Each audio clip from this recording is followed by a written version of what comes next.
عمران خان کو ہٹانے کے بعد، اور عمران خان جو تھا اس وقت کے حالات پوری قوم کے سامنے ہیں.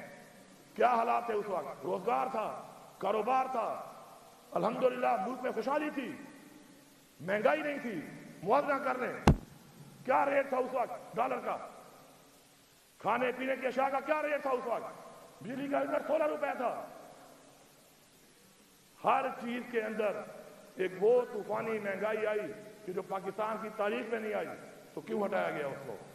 کیوں ایسے لوگوں کو لایا گیا کہ جو اس اہل نہیں تھے کہ اس چیز کو چلا سکتے، اس ملک کو چلا سکتے، اس ملک کی عوام کو ریلیف دے سکتے؟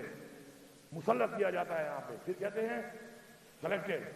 آج پوری قوم جان گئی ہے کہ سلیکٹڈ کون ہے، اور بار بار سلیکٹڈ بن کے آتے ہیں، اس ملک کو لوٹتے ہیں، ہمارا پیسہ چوری کرتے ہیں، اور اس کے بعد پھر دوبارہ باہر چلے جاتے ہیں.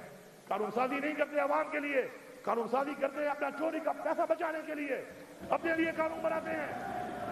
ہم یہاں پہ یہ قانون بنائیں گے، ہم یہاں پہ یہ قانون بنائیں گے کہ شروعات ہم سے ہوگی. اگر کوئی یہاں پہ چوری کرے گا، چاہے وہ جو بھی ہے، اس کے خلاف ہم جہاد کریں گے، ہم جہاد کریں گے اس کے خلاف. الیکشن کمیشن کا کام ہے آئینی طور پر کہ وہ فری اینڈ فیئر الیکشن کرائے. دنیا کے تمام اداروں نے رپورٹ دی ہے کہ الیکشن فری اینڈ فیئر نہیں ہوئے. ہمارے کاغذات جمع نہیں کرائے دیے گئے، ہمارے 80% لوگوں کے کاغذات مسترد ہوئے، عدالتوں سے جا کر ہمارے کاغذات ایکسیپٹ ہوئے. اس کے بعد یہ جو دھاندلی کی گئی ہے، الیکشن کمیشن کی ذمہ داری تھی کہ وہ فری اینڈ فیئر الیکشن کروائے آئینی طور پر، وہ اپنی ذمہ داری میں ناکام ہوئے ہیں. میں یہاں پہ ڈیمانڈ کرتا ہوں کہ چیف الیکشن کمشنر استعفیٰ دو، استعفیٰ دو. اور میں supreme court of Pakistan chief justice سے مطالبہ کرتا ہوں کہ آپ ایک انڈیپینڈنٹ جوڈیشل کمیشن بنائیں، اور اس کے اندر ہماری عوام کو انصاف دیں.